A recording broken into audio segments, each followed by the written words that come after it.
Hello and welcome back. This is video number 3. We're going to talk about similar interests. In specific, we're going to take a look at what we call affinity audiences within the Facebook Audience Insights tool.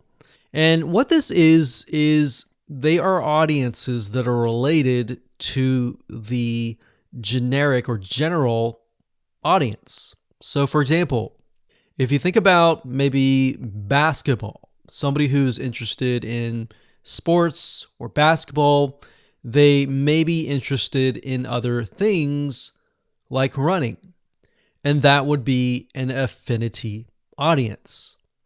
Now, the reason why we want to take a look at this is what this allows us to do is it allows us to broaden the amount of content that we can create. So let me go ahead and show you some examples of them. Okay, so I'm back at the Facebook Audience Insights free tool, and what we want to do is we want to click on Page Likes.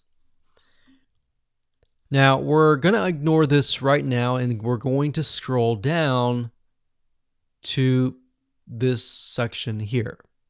Now, this section here allows us to see the page likes, kind of where they hang out. We'll talk about that more later on. But for now, it says affinity. So what Facebook will do is it will give you a number for the location.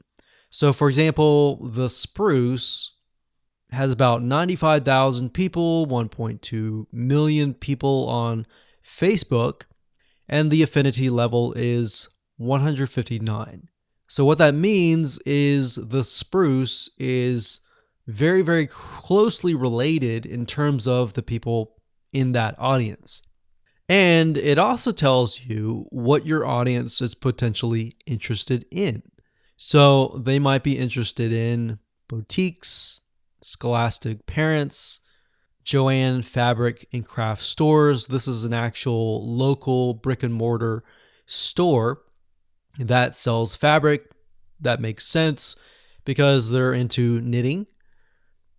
And these might be actual stores. So Pink Coconut Boutique, the Modern Vintage Boutique, and more. So Blueprint is actually an online course site. So they're probably going there to learn about knitting. But we can get an idea of how closely related it really is. And based upon that, we can broaden our content.